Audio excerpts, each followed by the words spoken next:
So I'm suing the Biden administration. You may have read about it in the Wall Street Journal, JNS. It's all over the news. And I'm doing it because they're imposing sanctions against my neighbors, my friends, and probably soon me for the great crime of what exactly? What's the crime? You know, growing up in Texas, I used to think that sanctions were a punitive measure aimed at deterring rogue states from going nuclear or invading another country or something like that. I didn't know that sanctions could be arbitrarily weaponized against individuals, just people, including US citizens, with no warning, no accusation, no conviction, no heads up, no recourse, nothing. Imagine, you just wake up one morning and go to the corner market to buy food for your family, and your credit card is denied. You go to the bank and ask them if there's been a mistake. You're all paid up, no debts. What's happening? And they tell you that you have been sanctioned by the Biden administration. It sounds like a joke, but it's not. You're sanctioned. But for what? They have no idea. It's out of their hands, they say. There's nothing they can do. And as you're walking out of the bank, dazed and confused, you turn back and ask them, hey, aren't you an Israeli bank? Do they even have jurisdiction here? How can they do that?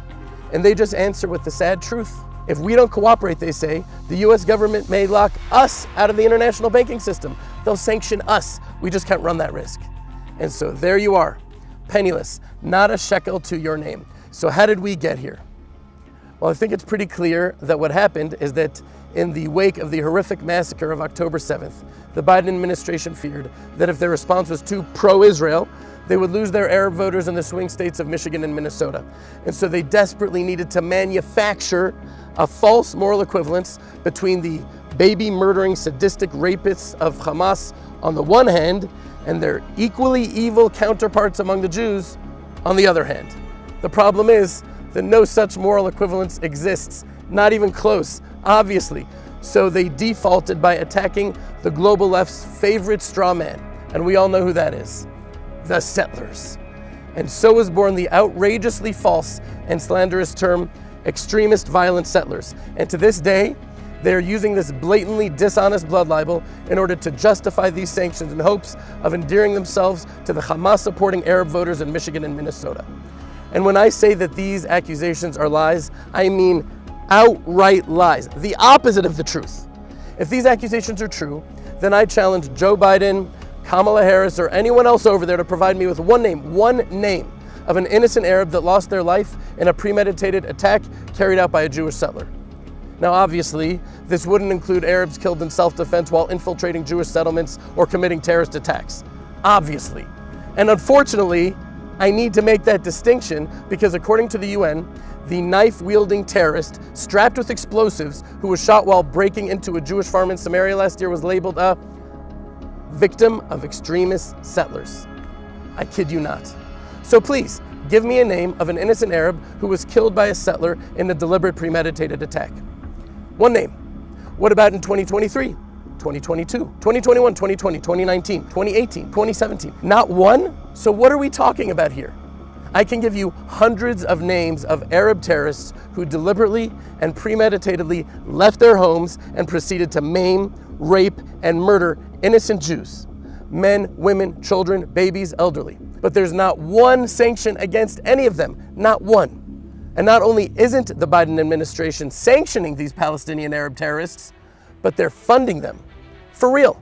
Just look it up and see how they're providing huge amounts of money to the Palestinian Authority, which has the clear, out in the open policy of pay to slay. Pay to slay, which provides long, rich financial rewards to every terrorist who succeeds at the sacred task of murdering a Jew. Just look for yourself how much money the terrorists who slaughtered the Fogel babies in their cribs continue getting to this very day. Because if I don't, then when I wake up one morning and I find out that all of my money and all of my assets have been frozen and confiscated from me for no other reason than I'm a Jew living in Judea, who's going to stand up for me?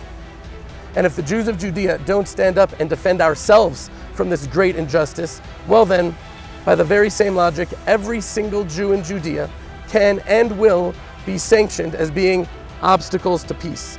Because according to the executive order of the Biden administration, the simple fact that a Jew lives in Judea could mean that they are disrupting or preventing achieving a two-state solution.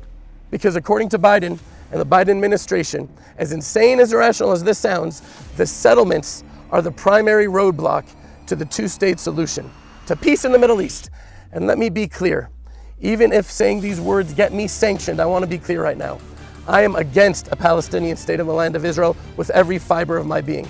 And not only because this is the God-given land of our fathers that we miraculously liberated in a defensive war, but because anyone with eyes in their head can see with crystal clarity a Palestinian state in Judea would lead to 100 October 7th, 1,000 October 7th. Google Reut Ben Chaim, who isn't even a settler, who was sanctioned for starting a legal nonprofit with the mission of peacefully protesting the hundreds of tons of food and supplies that are being trucked into Gaza right into Hamas's waiting hands. They're called humanitarian aid, but it's going straight to Hamas. Google Daniela Weiss, who unbelievably was ethnically cleansed herself from her beautiful home and her beautiful farm that she established in Gaza when Israel unilaterally surrendered it to Hamas, which of course led to the massacres of October 7th and the horrific situation we find ourselves in today. And yeah, everybody's telling me that submitting this lawsuit will most likely get me sanctioned. And yes, that would be very difficult for me and my family. But you know what? If that happens, so be it. It's a small price to pay compared to the sacrifices that my fellow Jews are making, giving their lives for Israel on the front lines every single day. In Ethics of Our Fathers, the sages say, if I am not for myself, who will be for me? But if I am only for myself, who am I?